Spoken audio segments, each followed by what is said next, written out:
I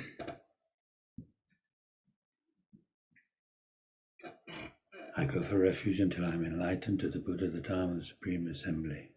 By my merits from giving and other perfections, may I become a Buddha to benefit all sentient beings.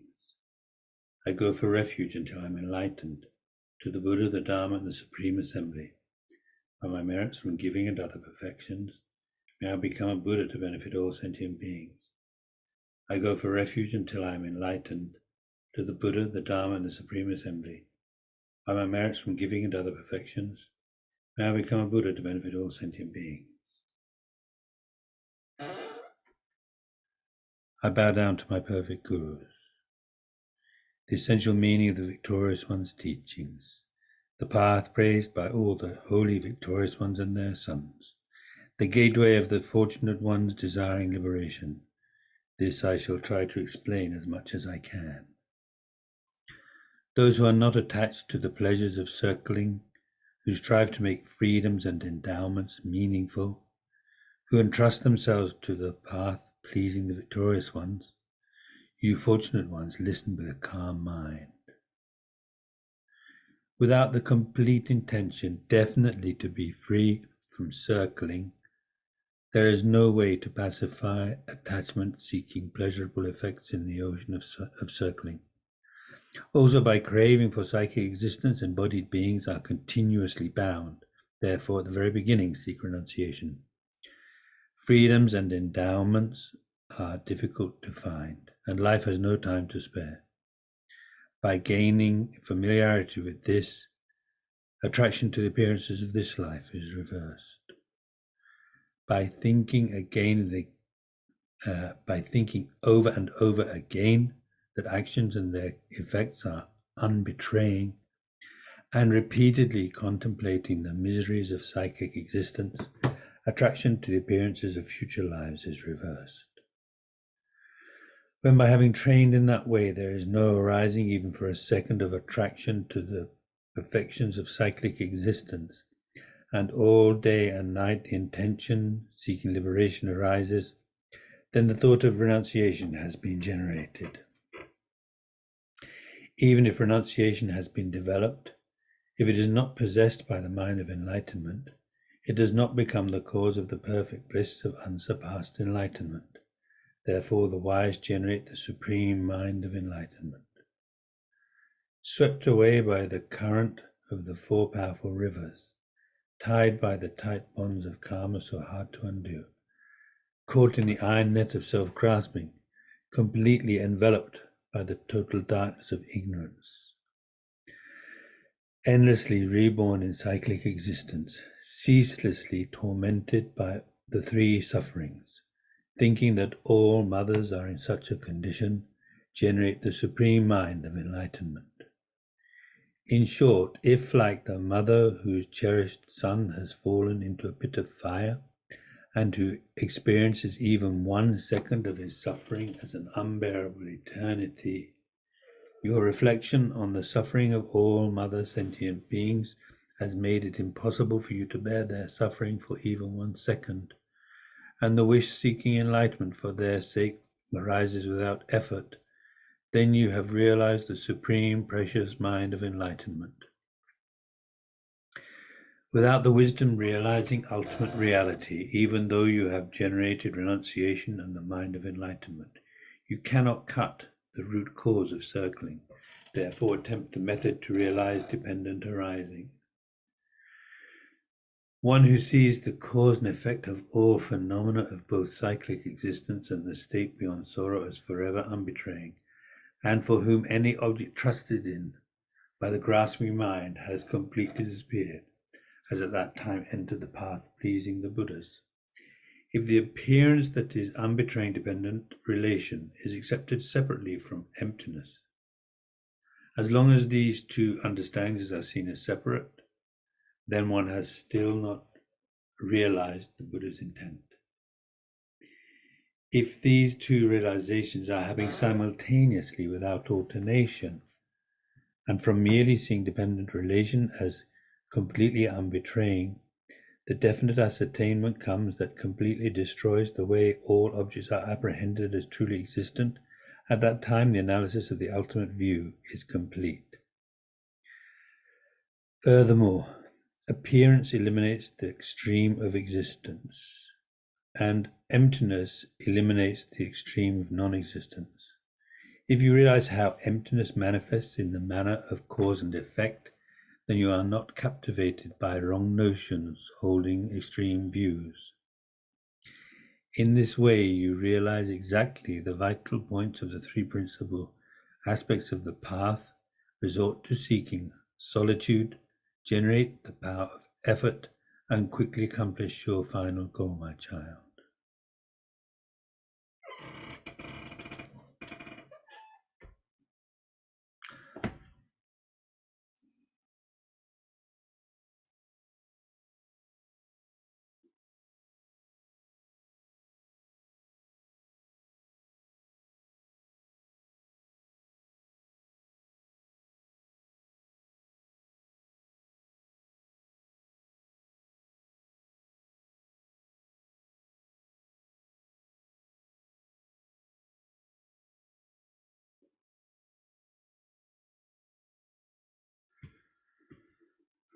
So not yet, but quite soon we have the karma section, and Shantideva talks about karma and his Bodhisattva, so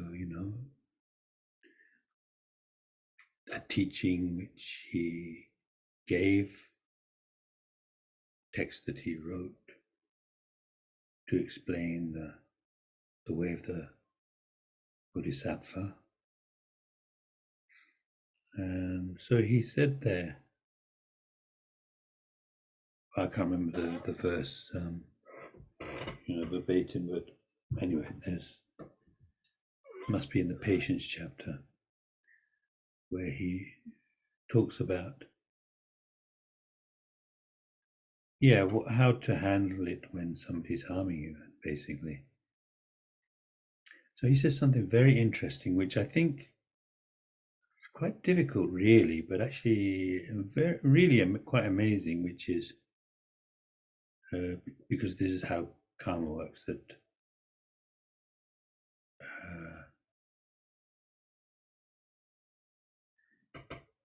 nobody can harm you unless you already harmed them. It doesn't have to be this life, of course. It can be past life, can be many lifetimes ago. When somebody harms you, they wouldn't be able to do that if you hadn't harmed them already. And this also is really quite liberating. And why would it be liberating? Liberating would be like a relief, relief. Because you've got, in a sense, another excuse not to get angry with people.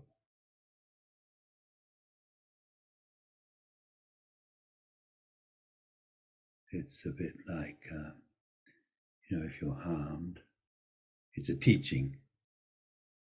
The person's teaching you, of course, helping you to practice patience. By practicing patience, you're overcoming anger, and anger is just so destructive, short term, long term, any way you want to look at it. One's own peace of mind, one's own health, peace of mind, well-being of others.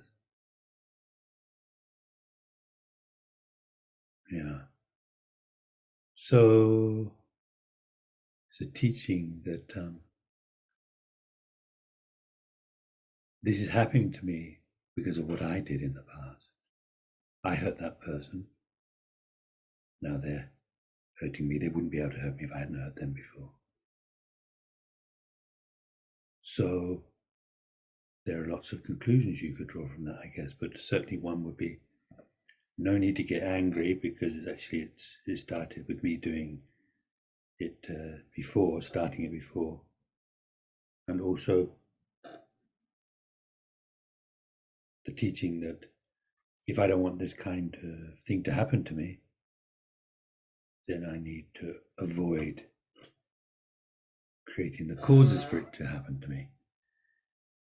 Every time I hurt somebody else, I'm setting things up to be hurt myself in the future. besides any other kind of karmic results, but setting things up to be hurt by that person in the future. So to avoid that kind of action, closing the door to that kind of action, harming others in any way, and purifying, find out how to purify with 4 opponent powers. Mainly regret and the determination to do such, to not do such things in the future.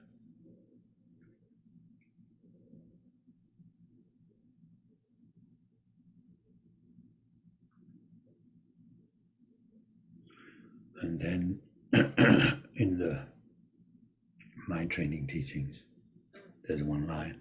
I'm thinking of the 7-point mind training, which is really quite amazing. So there's one line there that says,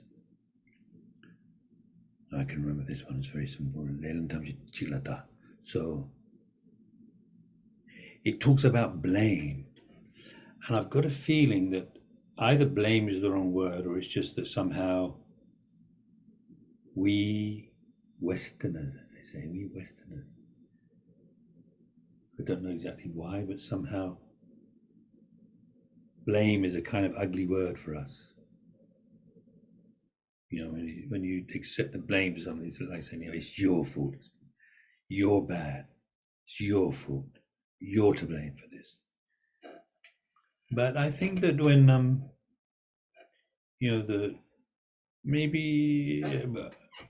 I never really inquired, but I just get the impression that for other cultures it's different. So when they talk about the blame, they're talking about where it came from. Tracing it back to its origin, so you can deal with it at the origin. I mean, of course, it could have been a long time ago that when you have a problem going on. So in other words, what this is saying is, anything that's going wrong, whether it's your own mind feeling agitated, upset about something unpleasant happening to you.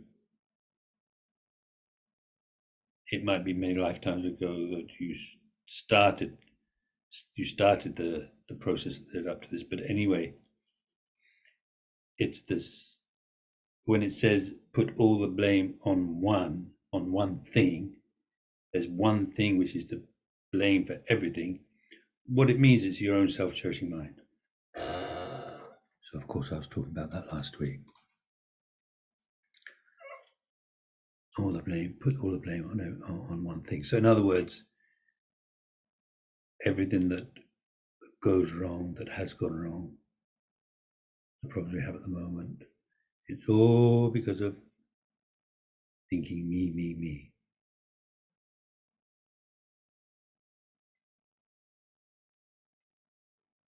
So if you go when we're going through the karma section of this text, Lamrim stays apart, then it's really good to at the same time think about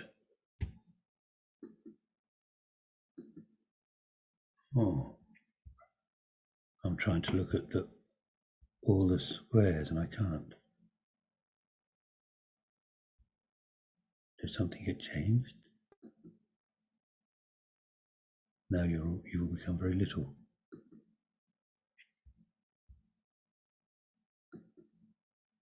Any idea, Michael? That's better. Thanks.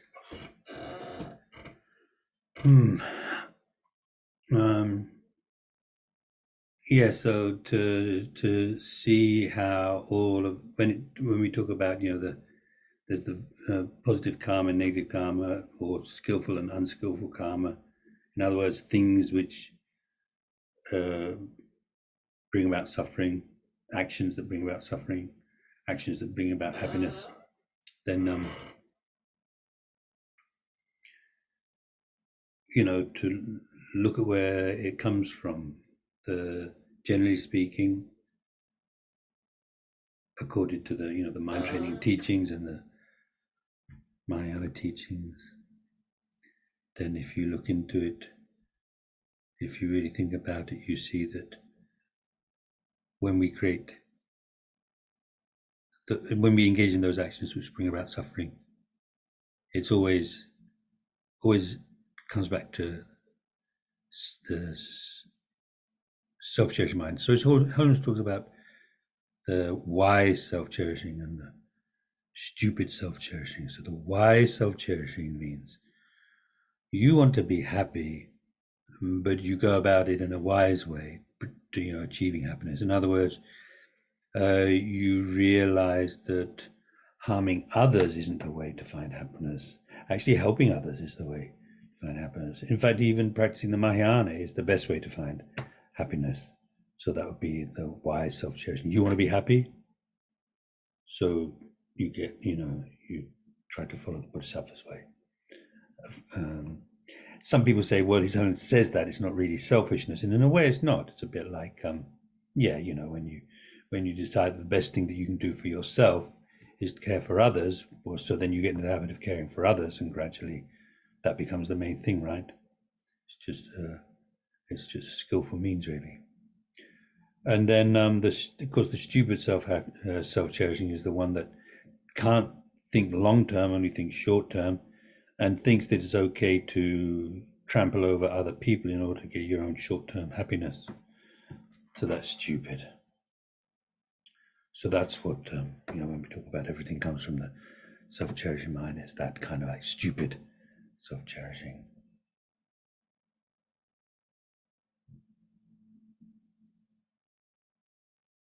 So anyway, I wanted to say that. So now if we'll spend a short while trying to have a good motivation, really think as deeply and as possible, and with a focused mind, think about the suffering of the sentient beings, develop a compassionate mind, one which doesn't just think how awful that is, doesn't just think, may they be free of suffering, how wonderful it would be if they could be free of suffering, which is already pretty good, but not just that, but thinking, but feeling responsibility, because these are my fellow sentient beings at least, but also, my mother, sentient beings, they will be my mother, my father, and so on. So we're very close, and I can't just stand by it and let it continue, the suffering. I must do something. I'm going to do something. The best way to do something is by, since what they want is happiness, and they want to be free of they want to be free of suffering, just like ourselves. So if you achieve enlightenment, then you always know what's the best thing for them to do in order to find that. You won't be able to just dish out happiness, contaminated, uncontaminated, whatever kind of happiness. You won't be able to just confer it on them. You can only give it to them by showing them the way to find it themselves. Peace of mind, happiness, lasting peace of mind. So, that determination to achieve enlightenment, doesn't matter how difficult it might be, how long it might take from your own side, it's worth it.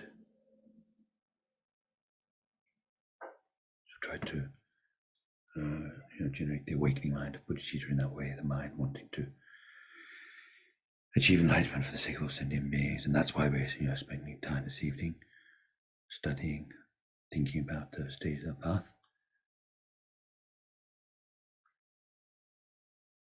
Okay, so please do that for a few minutes.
we'll carry on with the precious human rebirth, the PHR, which is, in terms of the heading, it says the chapter title, Freedoms and Endowments, Denjor. So the 8 freedoms and 10 endowments, we looked at those. So generally speaking, this topic, meditation topic, there's 3 things. You'll hear this again and again in Namrim teachings, stages of path teachings.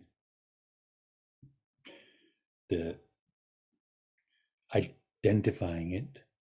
So really it means identifying those 18, the 8 freedoms and the 10 endowments, which we looked at last week. Looking at those 8 and 10, and not just, okay, so this is this one, but like the,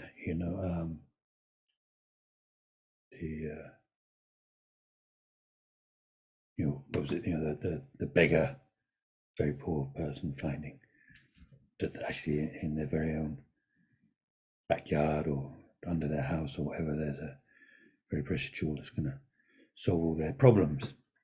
So like that feeling, just so really basically what you're doing is each one you're thinking about. So like you've got the 8 freedoms from 8 freedoms from 8 situations that would make it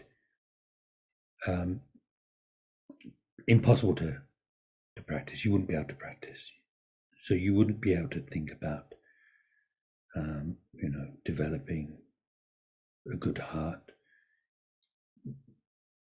understanding emptiness, meditation. You wouldn't be able to do any of that.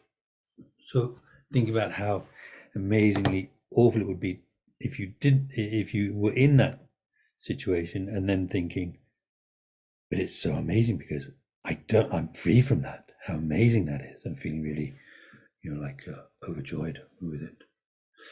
So this is basically the same idea with all of them. And in fact, again, linking it back to the earlier things that came up in the text, then you can just imagine Buddha Shakyamuni in front of you, who is like all of the Buddha, Dharma, and Sangha, all refuge objects, all fused into one. And go for refuge, bodhicitta, maybe the 4 limitless thoughts and so on, and then the 7 limb practice, making requests. The mandala offering, making requests, like that. And imagine that from the heart of Shakyamuni Buddha, light nectar streams to the crown of your head and sort of like completely purifies you and fills you with the understanding and the experience of the whole of the path in general, and particularly this topic. And then you do the meditation, generally like that. So anyway, where we got to, so having, so that's the identifying. So anyway, I was saying there are 3 things to go through. Identifying it in that way, identifying those 18. Then thinking about the amazing things you can do with when you have such a life. And that's the next thing we're going to be looking at, where it says contemplating their great value. So thinking about the amazing things you can achieve, long term, short term, even moment by moment. We're going to be going through that now. And then thinking about how difficult it is to get such a life. And anyways, so those are the 3 things to think about. And we've looked at the first one. We're going to go through the next 2 tonight. I don't know if that's going to be too ambitious, but I was hoping to finish this evening. So anyway, I'll just start like as usual, just start reading through. I know we just about touched on the beginning at the end of last class, but anyway, just go through the very beginning again.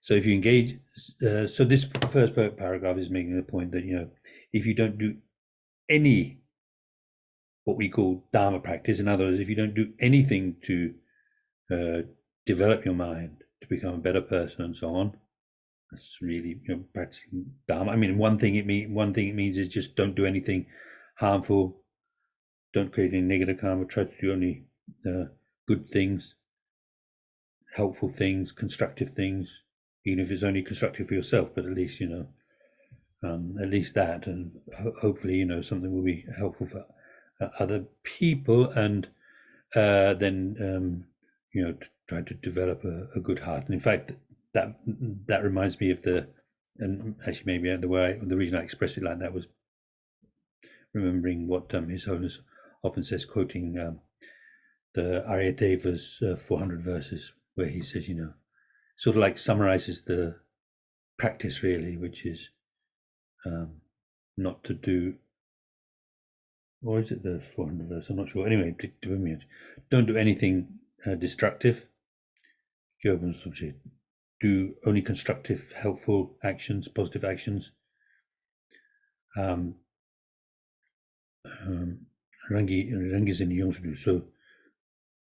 transform your mind into something better. This is the teaching of the Buddha. So that's it really, So if you don't do anything like that and just think of this life, then you would be no better than an animal. So, I was thinking about this. There are different types of intelligence we already recognize, don't we? There's emotional intelligence. There's a kind of intelligence that helps you pass IQ tests, do well in IQ tests. And I mean, there are different types of intelligence. So animals, there are animals that have quite an amazing intelligence. There's the ones that know when their owner is just about to have a what do you call it? Epileptic fit, isn't there? Don't they? And then there are stories of the ones that can sense that their owner is very ill, and they know before the owner even knows that there's anything wrong, even feels anything wrong. In other words, so they can have, but what they don't have, you don't hear about animals. And maybe that is a good thing, but I don't think that it's possible for them to get the idea of future lives doing something that would help in their future lives.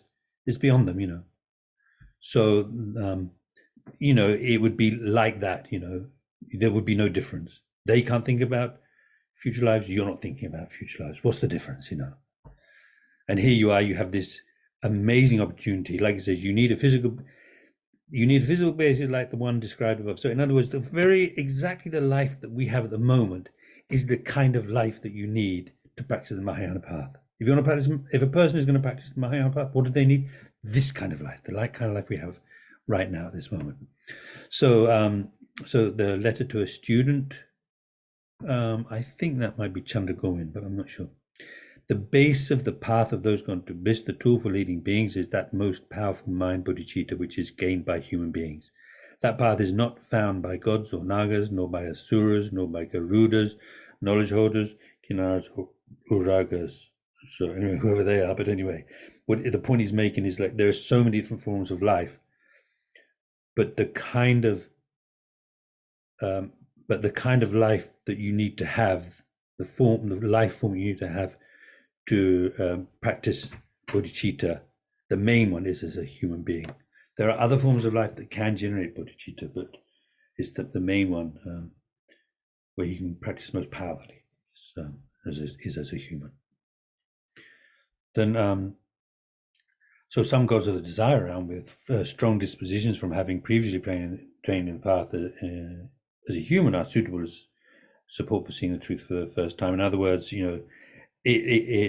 but so some of them, it is possible for them to get a direct perception of emptiness, for the first time, to get an initial, the very first direct perception of emptiness. But it's impossible to attain the Arya path for the first time on the basis of beings in a realm above that.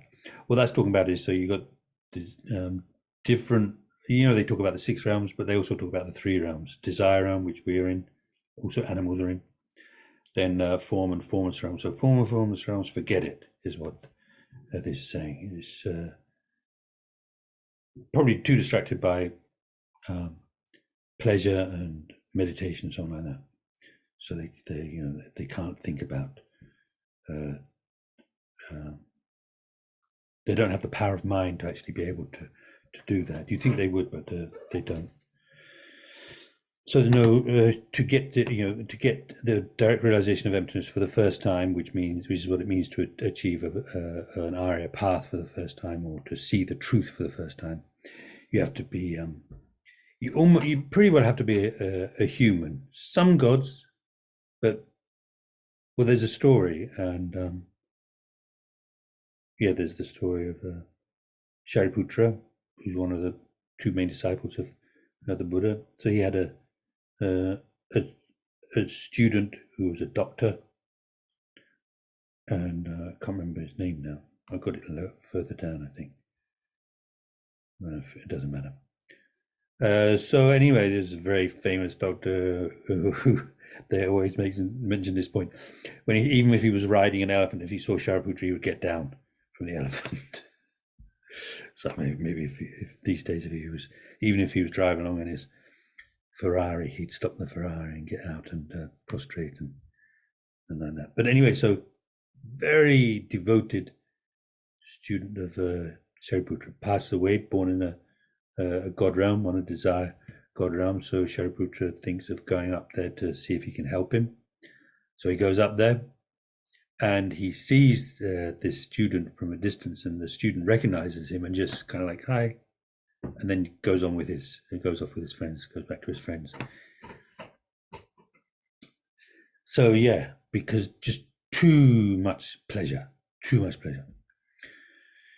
So, however, as explained above, the majority of desire realm gods lack the requisite freedom, so they cannot attain the path for the first time. Again, inhabitants of the continent of Uttarakuru. So, this is this classic idea of the human realm being divided up into these 4 continents. We are on the southern continent of Zambuling, as the Tibetans call it, Shambhudvipa.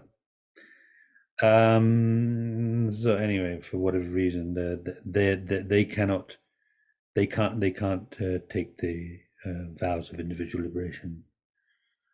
So anyway, so inhabitants of the continent of Uttarakuru, the northern continent. Uttarakuru means unpleasant sound. I can't remember the story behind that. Are unsuitable as a support for vows. They can't take the pratimoksha vows, so they can't even take lay vows. They can't take the monastic vows. None of that. Which is why those beings of the other 3 continents are praised, and among them the inhabitants of Jambudvipa especially praised. So they say, I can't quite remember. I think it's because we have more suffering. So it's easier to get to develop renunciation. It's also easier to develop compassion. So then, having gained such an excellent basis as this, why would I not make it fruitful? Why wouldn't I do something worthwhile with it? If I do not make it meaningful, could there be any greater self-deception or stupidity? Having passed over and over through the many perilous places that lack freedom. So anyway, I've been in so many situations where I could do nothing, but now it's almost like just on this one occasion, I have the chance to do something. Wouldn't it be stupid not to use this opportunity now that I have it? That's what he's saying. And in fact, then he actually quotes from the Bodhisattva. He often does that. He makes a point and then shows how actually this point was already made a long time ago by some great Indian master or by the Buddha. So it says, having found this kind of freedom, if I do not cultivate virtue, then no deception could be greater. Nothing could be more confused than that. Nothing could be more stupid, actually. Momba, stupid, dumb. In other words, there's all sorts of ways in which people can scam you and con you, but the biggest con would be the one that you did to yourself. The biggest scam would be the one that you did to yourself by not using this opportunity now that you have the chance. And then further on, he says, having found by chance this place so beneficial and hard to find, were I now with understanding, which means, knowingly, basically knowingly, were I now knowingly to be led away to that hell once again, as though confused by magic spells, I will have utterly lost my mind. So if I don't use the opportunity, it means I've completely lost my mind. Even if I do not know what so confused me, what is dwelling deep within me, it sort of sounds like, what came up. It's almost like looking back on what you did with a wasted life and thinking, what came over me? What was I thinking of? What did I do to myself? In that way, think how this physical basis is highly meaningful, not only in terms of the final goal, but even temporarily. So, in other words, the amazing thing about this life is, it is, people do achieve enlightenment in one lifetime. So, of course, everybody that achieves enlightenment, at the very end, of course, it happens in that lifetime, but that's not what it's talking about. It's like starting off like us, not having entered the path yet, then entering it and getting right to the end of the path in one lifetime. That's what it's talking about.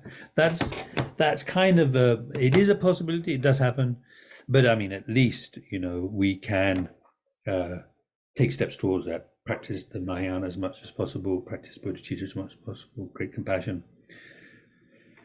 Then short-term goals. Although as an ultimate goal, being a human again, being a god, is pointless.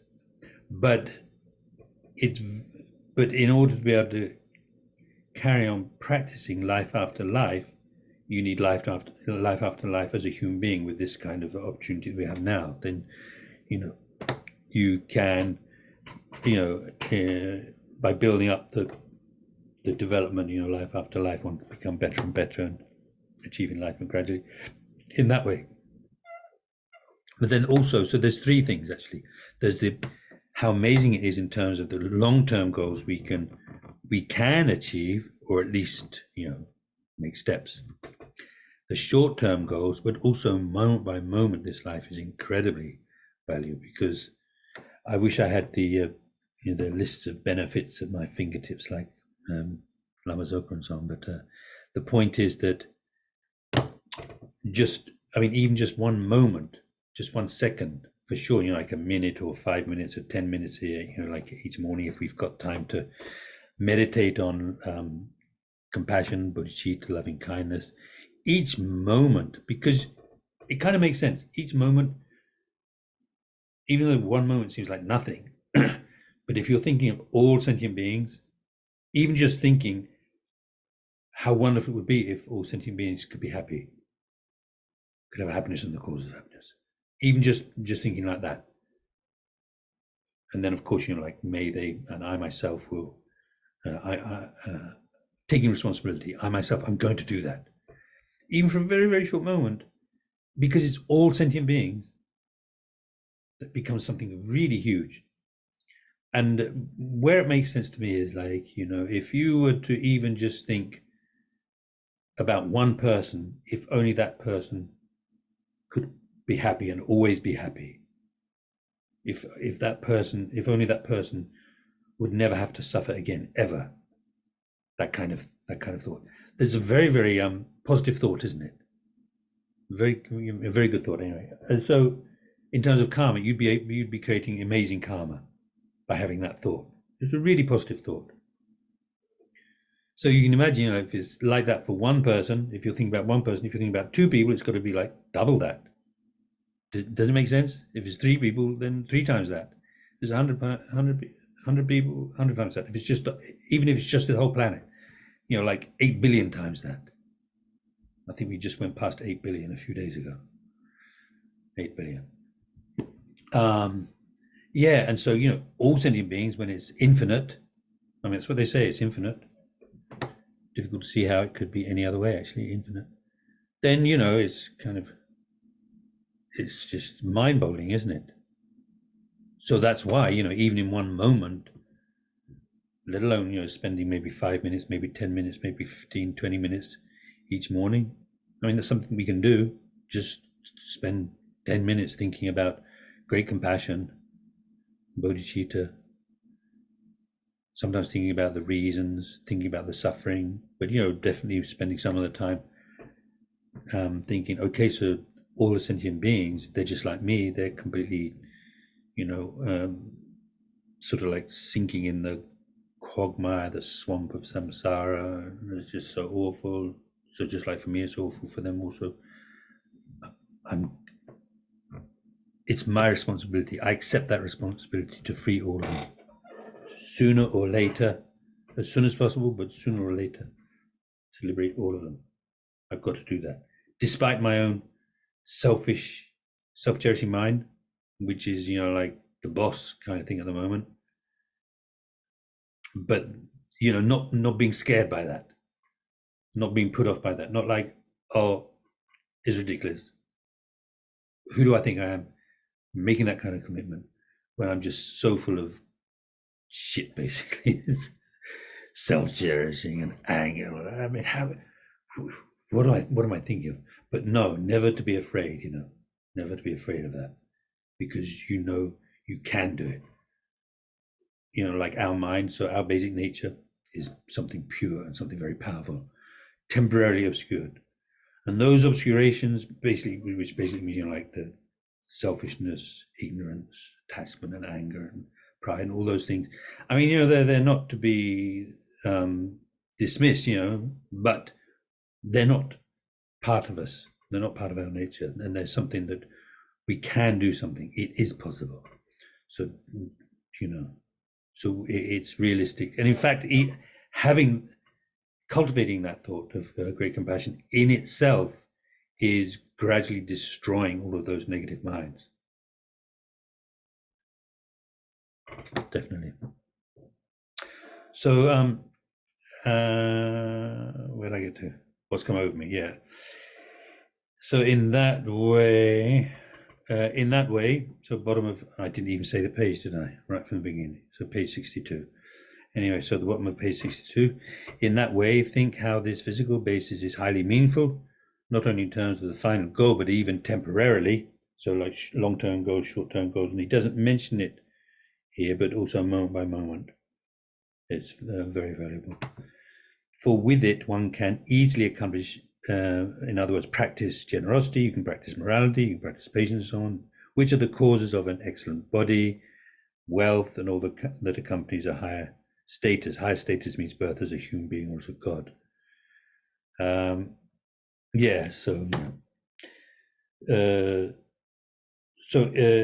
it's talking about the karmic causes for being born as a human, which is morality. Even if you're a human, if you're very poor, then things are very difficult. So if you practice generosity, then you have the combination of not just being a human, but having, the wealth, not necessarily being, very, very rich, but, having enough. Patience, which one of the karmic results of patience is to have a pleasant appearance, and so on. So if with this very meaningful physical basis, you do not apply yourself day and night, of course, we're thinking, if I do not apply myself day and night to developing the causes of the two objectives means like, it's another way of saying achieving the causes of to achieve enlightenment. Two objectives means your own objective, which is your own dharmakaya, and then the objectives of others is the form body, sambhogakaya and namanakaya. What that basically means, if you don't already know, a very simple way is putting it is that how you help others is with the speech, and so you need a physical body to be able to speak. So that's what really benefits others. But you can't do that if you don't have the enlightened mind. All of that has to come out of the enlightened mind.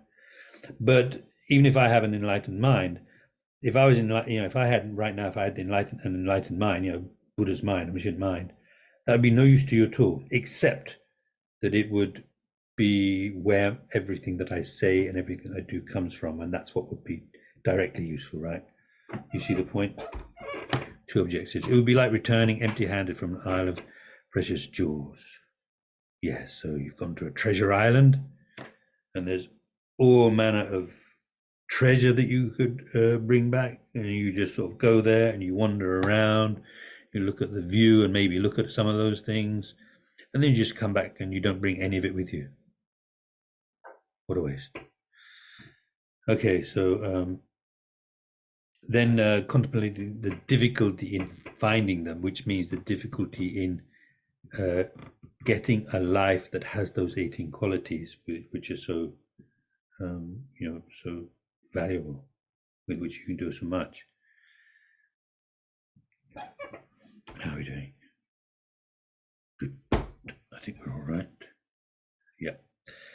So there is a sutra called the Chapters of Scriptural Transmission. I think it's a sutra anyway. I don't know, maybe it's an Agamavastu. So this says that beings who die and migrate to the lower realms, whether from lower or fortunate rebirths, are like the dust of the great earth. So all of the it might be dust, it might be all of the atoms or molecules that go to make up the whole planet.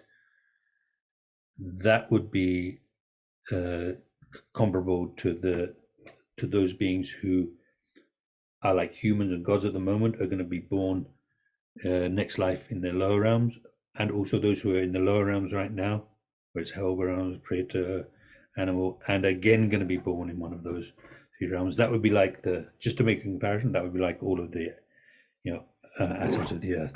While beings who are born in the fortunate realms, which are difficult to obtain, whether migrating from low or fortunate realms rebirths. In other words, those who are in the lower realms right now and are going to be born next life as a human or as God, and those who are humans and gods right now and again going to be born as human and God, that would be like the dust taken up with the tip of your fingernail, the dust underneath your fingernail. Actually, it should be the under the way it's written, with using the honorific terms. It's like some teachers explicitly explain it means the dust under the tip of the Buddha's fingernail. I don't know if it makes any difference, but anyway, you get the idea. So if you wonder why they're so difficult, so that's the comparison. So that gives you an idea of how rare it is. And of course, there's this story. I don't know which of the Lamrim texts it's first mentioned in, but anyway, the story of this Mongolian who has obviously been to China, so he's in the audience of where the Lama is talking about how rare the human life is. So he says, "You're only saying it's rare because you've never been to China. You should go to China. There's a huge number of human beings. It's not rare at all." So the point, this person actually missed the point. Maybe the teacher should have been more clear anyway. The point is thinking the human life is extremely rare because I rarely create the causes. So going from life to life, I hardly ever create the causes, because most of the time in the lower realms, I'm afraid, that's what they say. So I hardly ever create the causes to be born as a human. Therefore, I am hardly ever born as a human. That's what that's what it means to say that the human life is very rare. Yeah, what's he talking about? 8 billion. There's 8 billion of us. Can't say that's not much. Okay. So then in the 400 stanzas, again, this is Arya Deva. For the most part, human beings cling to the side that is unholy. Therefore, generally, ordinary beings surely go to the lower rebirth. So here is Arya Deva explaining why it is that mostly people, mostly everybody in the next life is going to go to the lower realms. Mostly, almost nobody in the next life is going to be born as a human being or as God. Why? Because people, we, and I suppose you need to think really on it. I'm more interested in creating the causes for suffering than creating the causes for happiness. The creating the cause of suffering much more interesting. We feel anyway. I think that if you've been doing it long enough, then you might feel the complete opposite. But anyway, we have to just check our own minds, right? What our minds are drawn to. I mean, the thing is, it's like they say, being born as a human being, and even being born with these 18 leisures and endowments is the easiest thing in the world. You just have to practice the causes. Nobody's stopping you from practicing the causes. It's as easy as anything. But of course, we don't let ourselves. But anyway, it's just there's all things to meditate on, isn't it? And look at your own mind and your own life. See, how it compares, whether it's true or not, this teaching. Yeah. Yeah, so in other words, even in this life, we, again, you have to check, but, even in this life, we don't use the opportunities that we have. Maybe, we don't do that much pure Dharma practice. And then there's all of so in other words, mostly it's just creating the cause for suffering if we're not careful. And then past lives, there's all of that backlog of karma from past lives. So, that's why, for the most part, it's much easier, much more likely. It's like water running downhill rather than running uphill. Anyway, so so then he's explaining this, I think. But anyway, let's look at the next paragraph. Most humans and other beings typically hold on to the side of the 10 non-virtues. So yeah, he's explaining that verse. Cling to the side that is unholy. Hold on to the side of the 10 non-virtues. And consequently, they go to the lower realms. Furthermore, if you have to spend an eon in the hell of Avicii, that's the lowest of the hell realms, for each moment of anger towards a bodhisattva and so on, so that's quite a teaching there, actually. Because how can you tell who's a bodhisattva and who isn't? Not very easy at all. So they say it's like, what do you call it? Hot coals covered by ashes. Looks cold, but if you step on it, then you burn your feet. So, for the most part, bodhisattvas, I think, they generally look quite ordinary. I'm pretty sure, apart from, it's interesting actually, because there's this Guru Lama Tenzin Gyaltsen, who you might have heard of. It's one of His Holiness's teachers. I don't know the whole story, but anyway, he was from from Kunu anyway. That's why it's called the Kunu Lama, which is sort of a part of India where there are lots of Tibetan. The Tibetan Empire stretched out across the north of India at one point, according to my understanding. Anyway, so he's from Kunu, and I mean, led a very amazing life, studying, going to Tibet to study, and all sorts of things like that. He was more of a Nyingma Lama, but I don't think it was very obvious to people that he was anything special. Maybe a bit of a scholar and so on. Definitely quite a bit of a scholar. But somehow His Holiness knew, and so he was living in these very humble conditions. He might have even been living at, like on the patio, do you call it, deck of some temple. No space indoors, so they just let him set up a sort of his bedding and that, outside the building. But His Holiness knew that he was a bodhisattva and went to him for teachings on the Bodhisattva. And he often talks about, Gunnar Lama Tenzin Gyatso said this and that kind of thing. And then he became very popular because his Holiness teacher.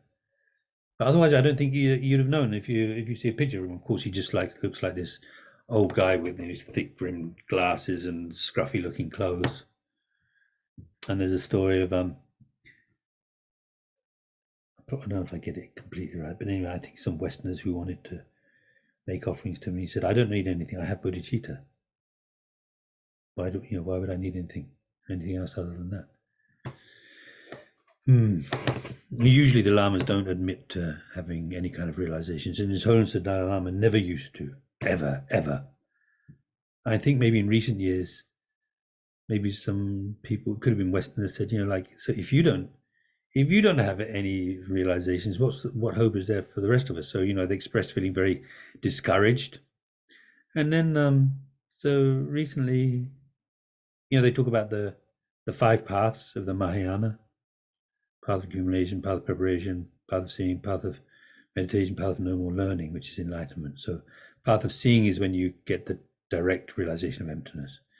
Then path of preparation, so you already have the bodhicitta, you already have the realization of emptiness, and when you're able to more or less combine that realization of emptiness with the practice of with calm abiding, the one-pointed concentration, that's when you achieve the path of preparation, roughly speaking. And so I've heard His Holiness, on YouTube and that, saying, if I could get the calm abiding, I would get on. Then I would be able to achieve the path of preparation. So that's like it's sort of like definitely admitting that he's a bodhisattva already. It's pretty amazing. But there are other things that he has said which who was I talking about with? I don't. Maybe I've said this already on a previous week, but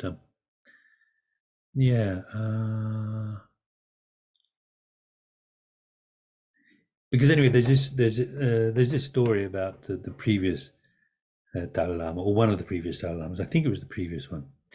But anyway, so of course, generally speaking, amongst the dependents, the Dalai Lamas are recognized as being actually Chenrezig, the Buddha of compassion, right? Actually being Chenrezig. So one of them, forget about the whole. I won't mention the whole context of it, but anyway, he said he told this Geshe friend of his, I have the blessing of Chenrezig. And this is always taken to be, like a way of saying I'm Chenrezig, because of course, actually, if you have the blessing of Chenrezig, you must be Chenrezig. Anyway, I know when I heard that the whole story, it was quite moving, really. But anyway, so he said, I have the blessing of Chenrezig. And His Holiness said that recently about having the blessing. He said, I definitely have the blessing of Chenrezig.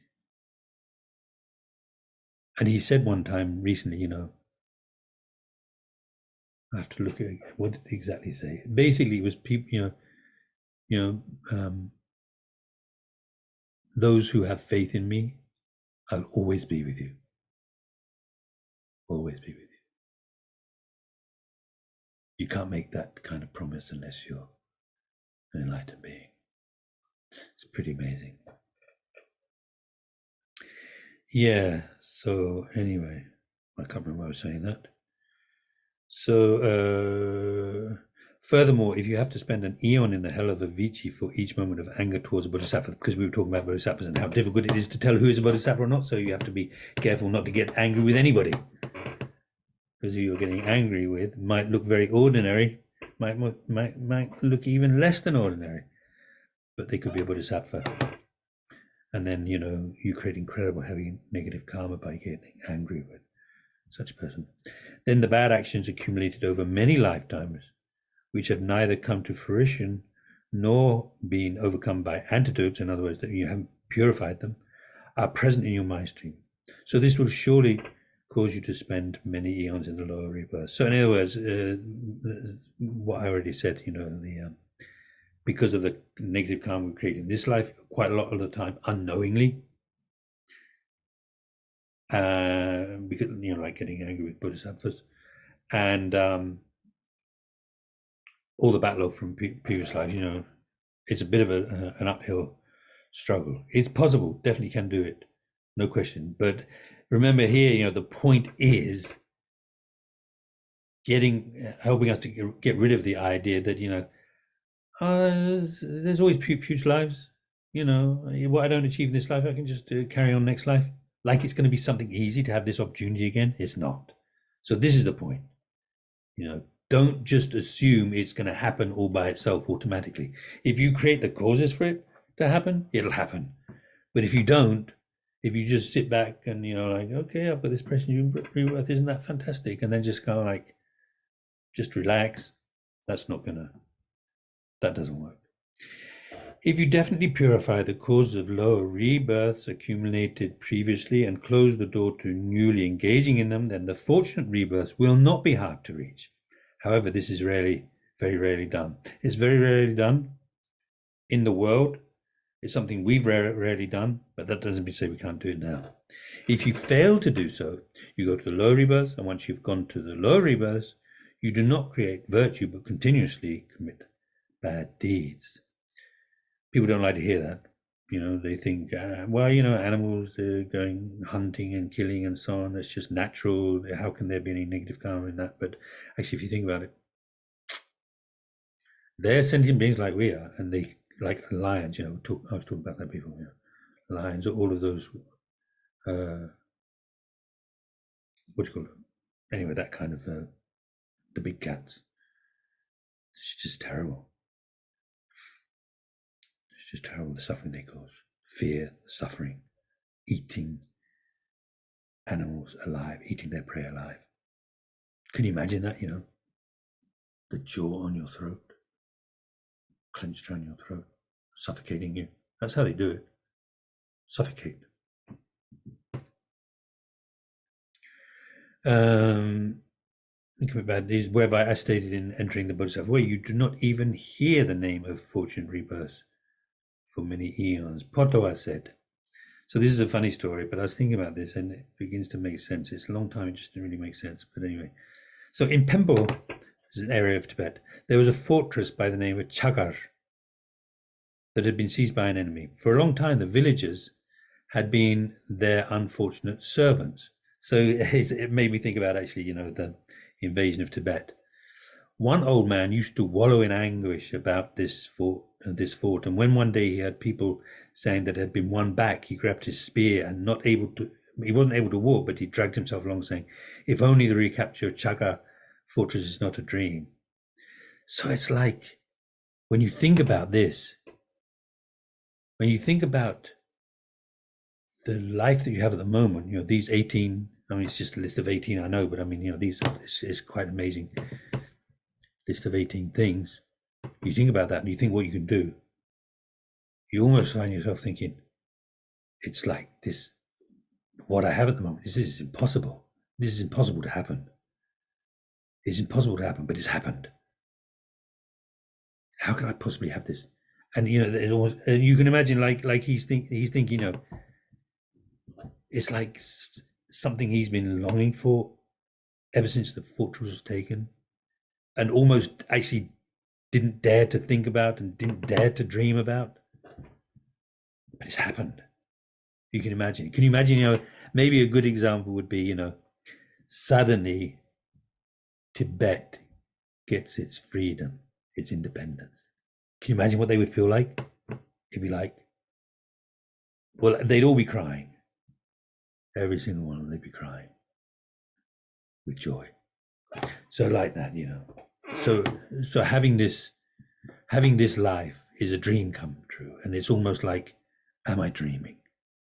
This is impossible, and yet the impossible has happened. This is an example of the impossible happening. As stated here, plenty of time. So as stated here, you should meditate to develop this kind of attitude. Anyway, so meditate on that and try to get that kind of way of thinking. So yeah, that's it really. I mean, that's actually a very important thing. It's a funny little story in a way, but it's like each of those 18 and thinking about what you can do with it and how rare such an opportunity is. That kind of joy just throughout, amazing. How amazing it is. So then there are these 4 things which are really very useful to know, and I mean, they're probably in other Lamrim texts, but it seems to be a special thing for this text anyway. 4 things, and this actually, looking at these 4 shows you actually how much the meditation on the precious human rebirth and death are sort of like overlap. They sort of like they're interlaced somehow.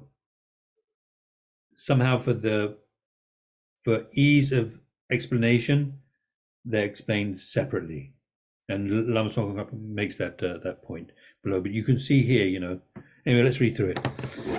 So there are 4 things, 4 states of mind, 4 attitudes, 4 thoughts about the Dharma that you need to generate,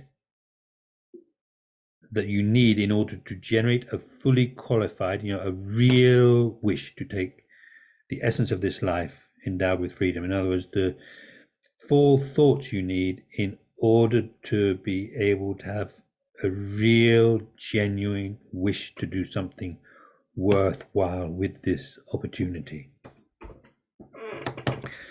So number 1. So the first one is you need to feel is needing to think I must practice Dharma. It says accomplish Dharma, so practice Dharma. Anyway, let's read. I'm making a mess of it. Let's just read what the translation says. So number 1 is that you need to accomplish the Dharma. So in other words, the first one is feeling I must practice Dharma. Why? That's what comes next. Because all sentient beings only want happiness and do not want suffering, and accomplishing happiness and eliminating suffering depends solely on the Holy Dharma. So in other words, to achieve happiness, which is what you want, to not suffer, which is also what you want, to not suffer, you practice Dharma. Practicing Dharma is that. That's what it means. So I must practice Dharma because I want to be happy. I don't want to suffer. Simple as that. Number 2, that you are able. So you might think, well, yeah, I certainly need to, but can I? So then it says, yes, you are able to practice Dharma because you have the external conditions, a spiritual teacher, and the internal conditions, the freedoms, endowments. This is like what's his name? Not Potala. Gampopa. Gampopa's the Lamrim teaching. So he's a direct student of Milarepa, and he composed this one. It's called something like the Jewel Ornament of Liberation, I think. Tapotarkin.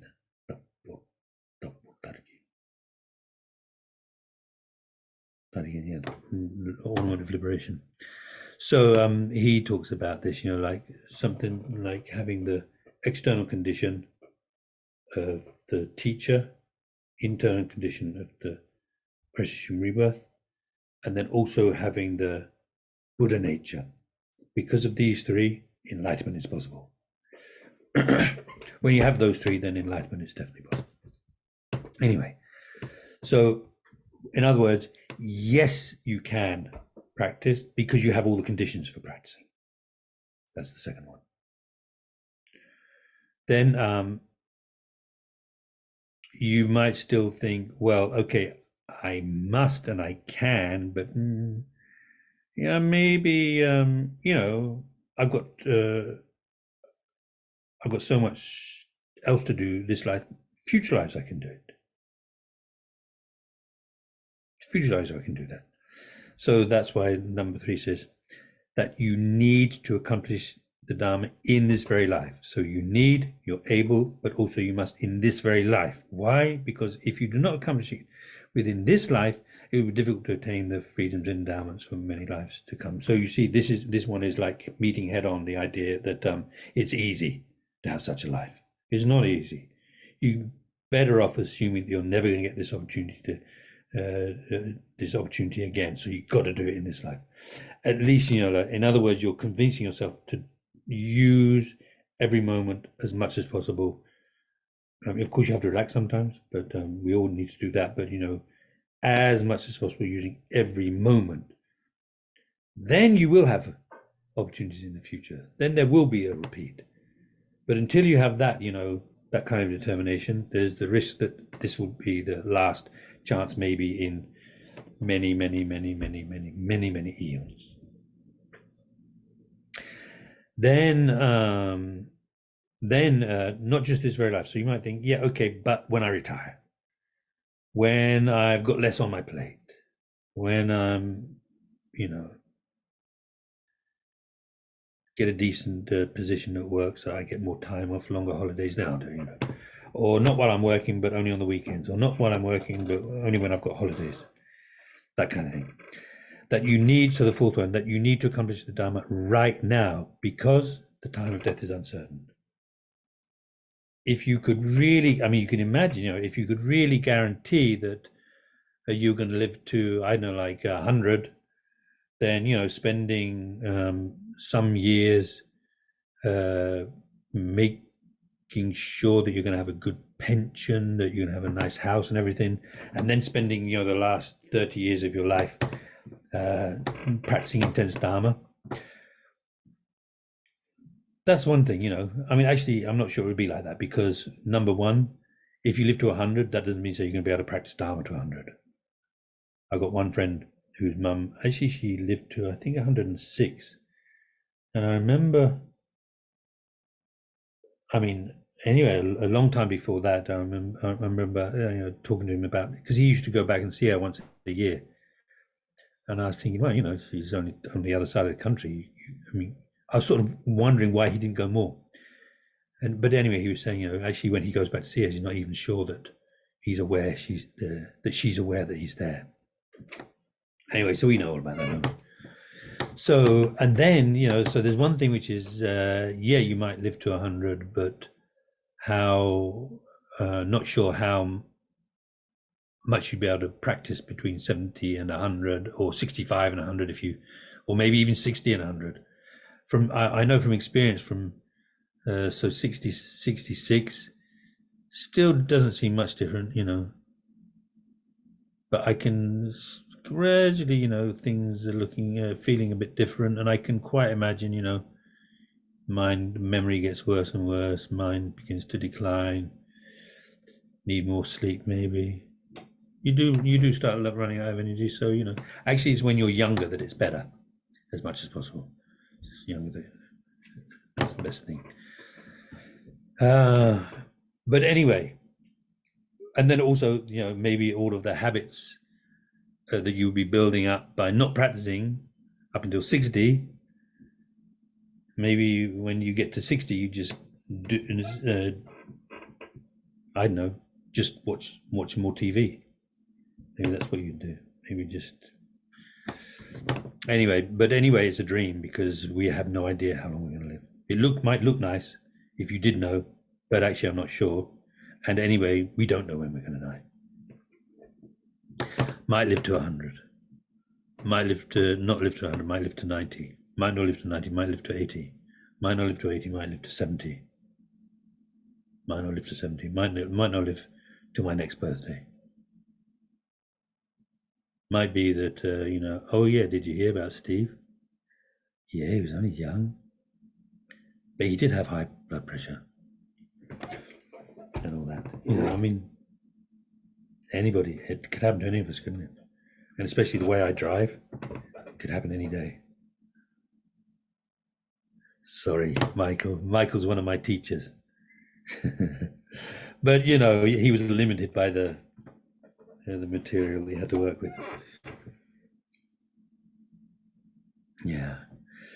So anyway, so those 4 points really great because again, you can see how it brings the two things together: meditating on pressure and rebirth, and meditating on death. It's really very useful. It's very useful. So, and then he goes on to say, okay. Oh God, and I think we're all right. So then the third one stops the laziness of dismissing it. So in other words, thinking I must do it in this very life.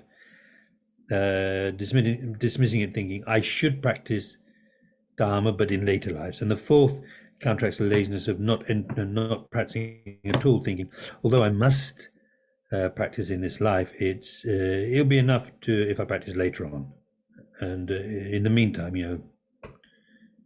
intermediate years, months, days, no need. You can also make these points into three, substituting the two under the thought, I need to accomplish it soon. So in other words, you can just think, I need to, and I must, and I also should practice quickly. Why? Because if I don't practice it quickly, then I won't, I might not get the chance in future lives. And also because death could come at any moment, so I have to practice quickly. So I need to accomplish it soon. I have to practice Dharma soon. Soon anyway. Remembering death can also be linked in here. In fact, he's already linked it in here, but anyway. But since this is a lengthy topic, it will be explained below. So that's what I was saying, like they're explained separately, but they're very interlinked. The mind becomes more subdued if you contemplate the topic from various points of view, so you should contemplate it in the way explained above. Checking meditation, right? If you cannot manage this much, then subsume all these topics under these 3 points, which is actually the way that the chapter's laid out. What the nature of this life of freedoms and endowments is, so identifying it. Number 2, thinking how meaningful it is in terms of temporary and final goals. And then the third one, how difficult it is to attain from the point of view of its causes and the result, which is such a life. You should take up each of these points explained above in a way that suits you and meditate on them. So just quickly through this, I don't think there's much more to say. Contemplate the difficulty in obtaining the freedoms and endowments from the point of view of the causes. So I mentioned cause and the result, right? So generally speaking, even to attain a more future rebirth, either as human or as God, generally you need to cultivate one of the pure virtues, such as ethics. In other words, what they usually say, both as a human being or as God, is morality in it, and that would include even just keeping one vow, like not to kill, for example, or not to steal. So if you have the lay vows, 4, 5, or 3, depending, and then you have that, you need. So that's your practice of morality. You need to cultivate one of the pure virtues, such as ethics, morality. In particular, to attain the complete freedoms and endowments, you need to cultivate many roots of virtue. You have to do lots of virtuous things, such as upholding a foundation. So this is talking about, they often talk about the 3 causes of the precious human rebirth. A foundation of pure ethics or morality. Then he says reinforcing. So anyway, like that needs to be accompanied by the practice of the 6 perfections, generosity and so on. And then maintaining a connection by means of stainless prayers. That's explained in different ways. I think some say it, like actually dedicating all that you've done to achieve a precious human rebirth in the future. But actually, any kind of prayer, like the King of Prayers, or those 2 verses that come from the King of Prayers, the Jamshu Semchuk, may bodhicitta that has not been born, may it be born, and then where it's been born, may it never decline, but always improve more and more. So on, anyway, stainless prayers. Those who accomplish such causes appear to be very few. Therefore, having weighed this up, contemplate how difficult it is in general and in particular to obtain the result that is the physical basis of a fortunate rebirth. So I think that's all pretty straightforward. So I'll just read this last paragraph. So contemplate the difficulty in obtaining the freedoms and endowments from the point of view of the result. Meditate on that. So how? Meditate on the fact that compared to the beings in the lower rebirths that are different in kind from us, even a mere fortunate rebirth seems beyond the limits of possibility. Compared to the beings in the fortunate realms, the same in kind as us, like us, and so those endowed with the fully qualified freedoms, all of those freedoms are extremely rare.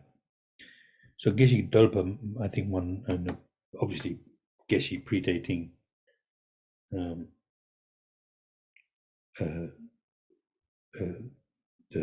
Lama Tsongkhapa.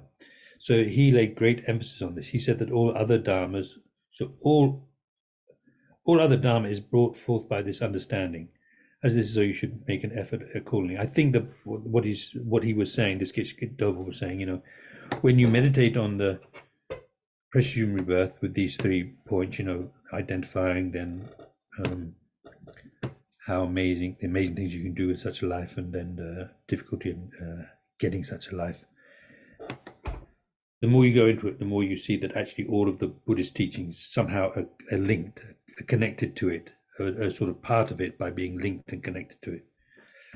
Because, I mean, you know, you'd be thinking, for example, you know, so with this, this life is so precious because, you know, I can practice the everything that's part of the small being of being of small capacity. I can practice the 3 high trainings, achieve liberation. I can practice the 6 perfections and so on, and achieve enlightenment. So it includes the whole path.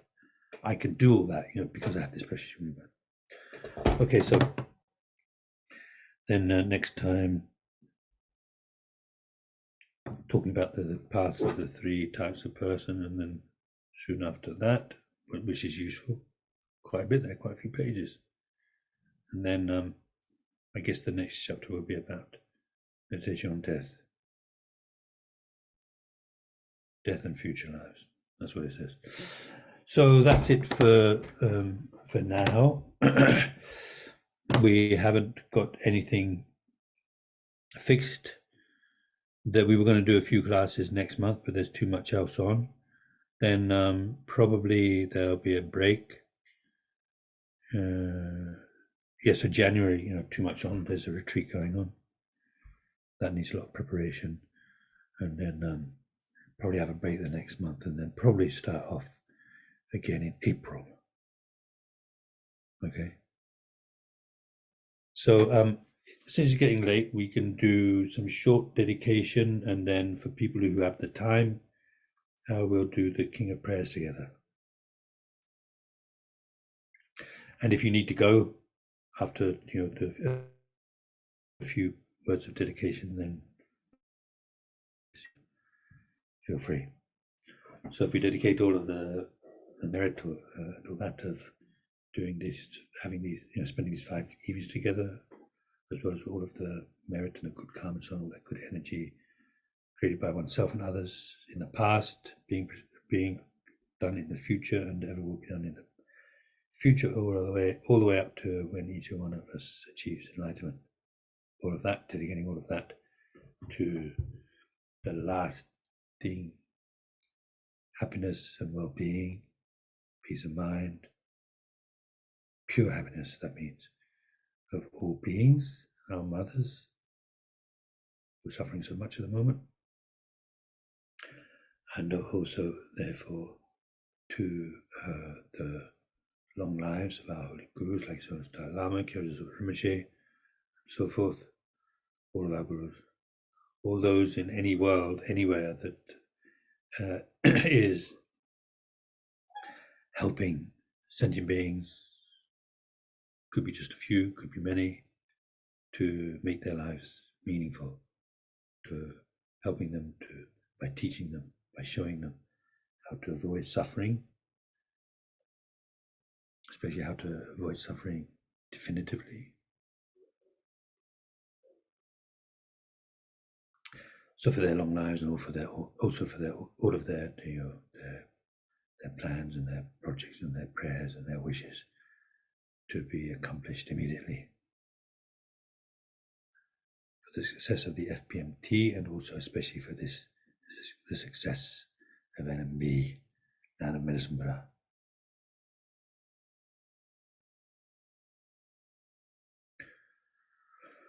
Okay, thank you. So then, as I said, if you need to go, then go. Feel free. Otherwise, we'll do the King of Prayers. Can you make it a bit bigger? Is that possible? Or I can get my own copy out. I think I've got a copy somewhere.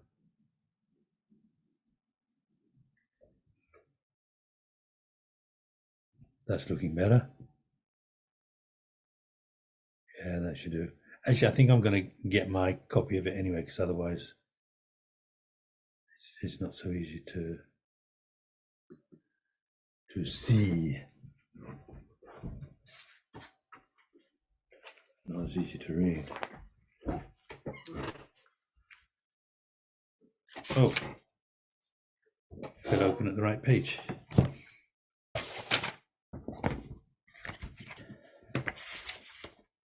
I bow down to the youthful Arya Manjushri.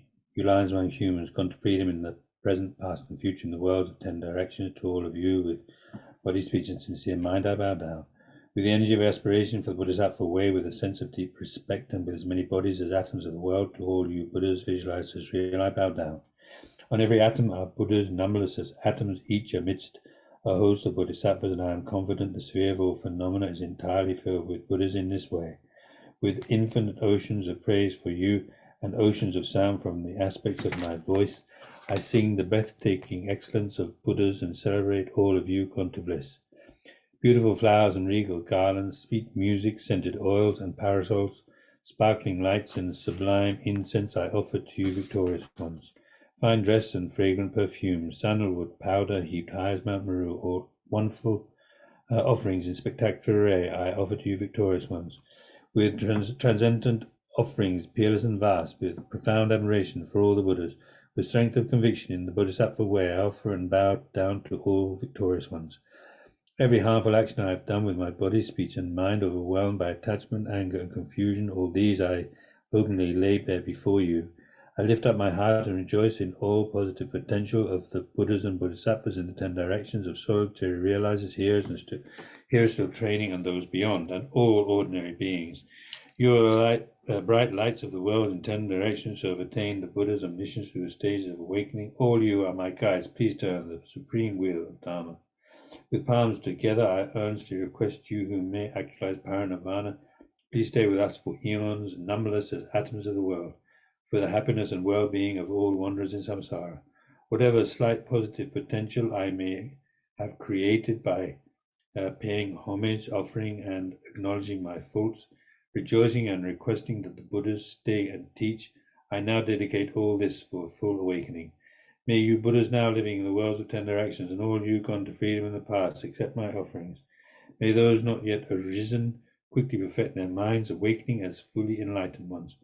May all worlds in 10 directions be entirely pure and vast. May they be filled with bodhisattvas surrounding Buddhas gathered beneath a Bodhi tree. May as many beings as exist in 10 directions be always well and happy. May all samsaric beings live in accordance with the Dharma, and may their every Dharma wish be fulfilled.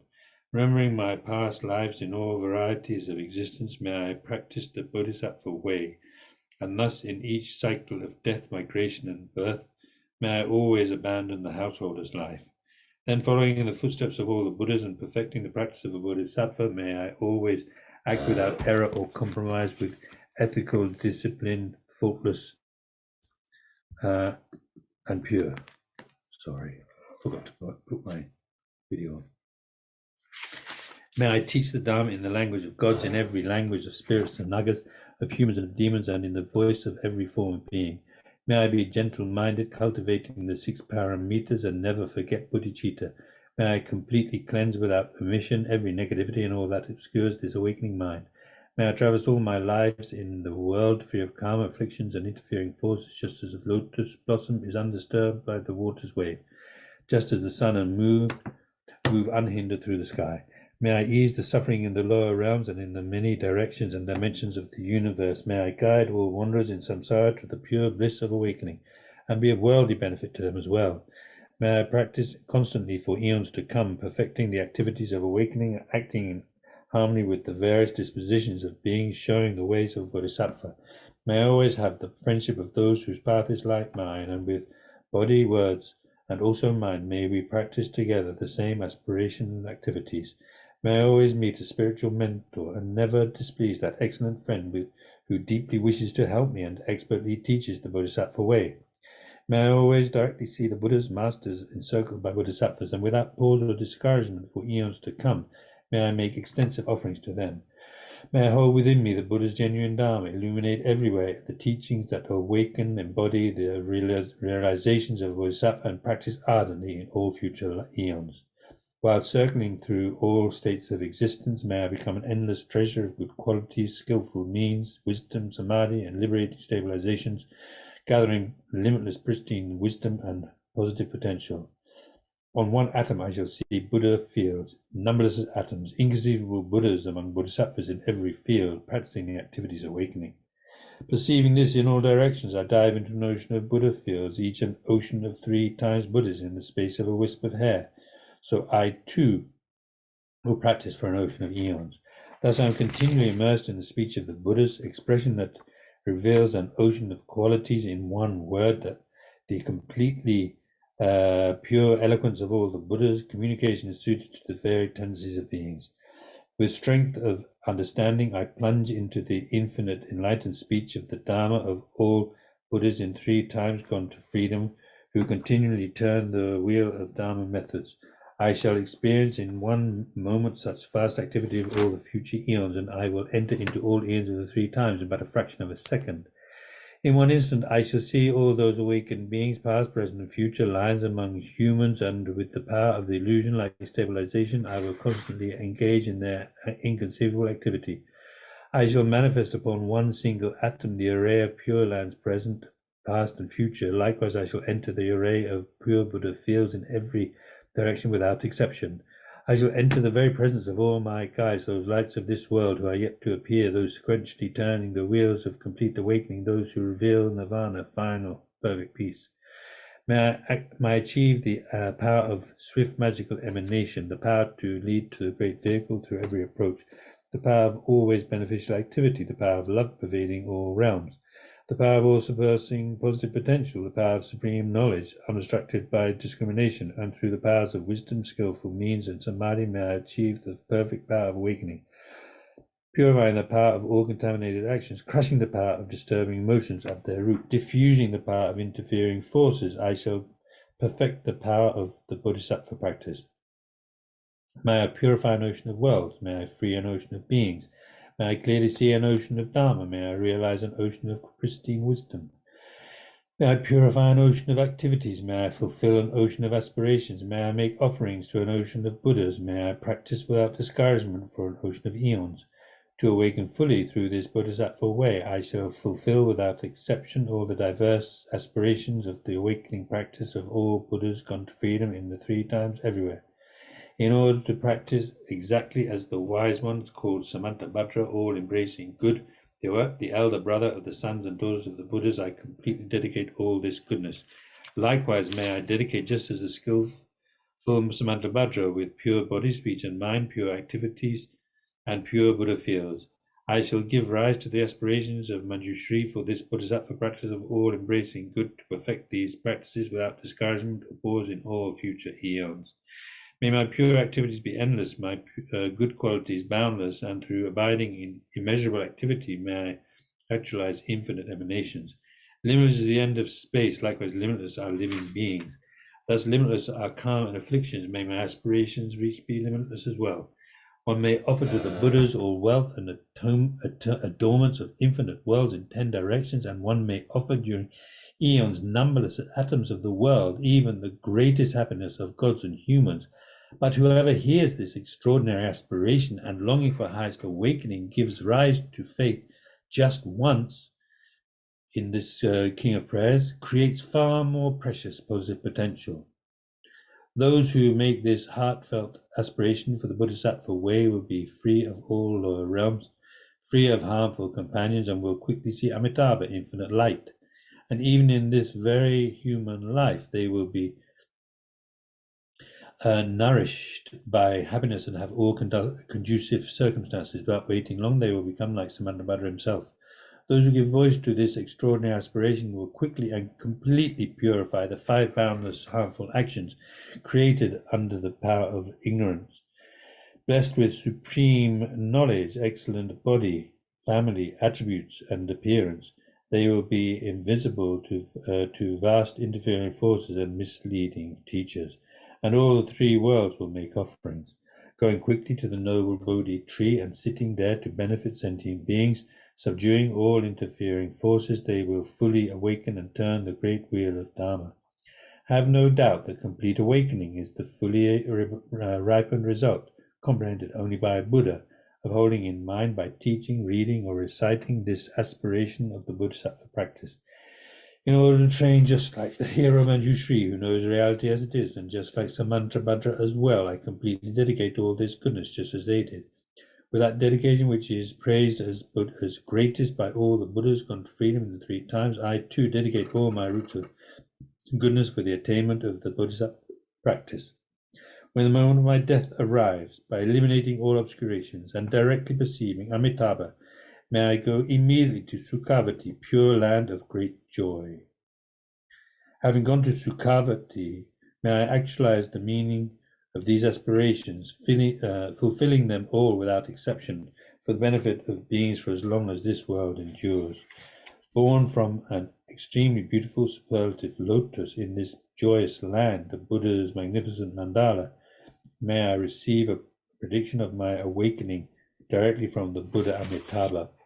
Having received a prediction there, may I create vast benefit for beings throughout the 10 directions with 1 billion emanations by the power of wisdom.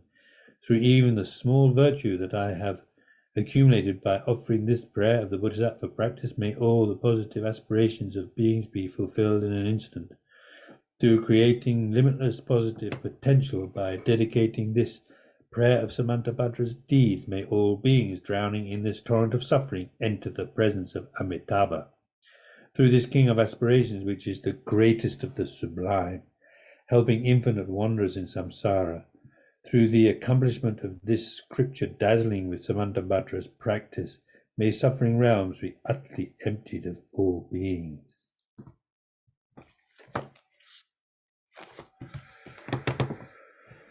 Okay, so thank you again, everybody, and have a nice Christmas.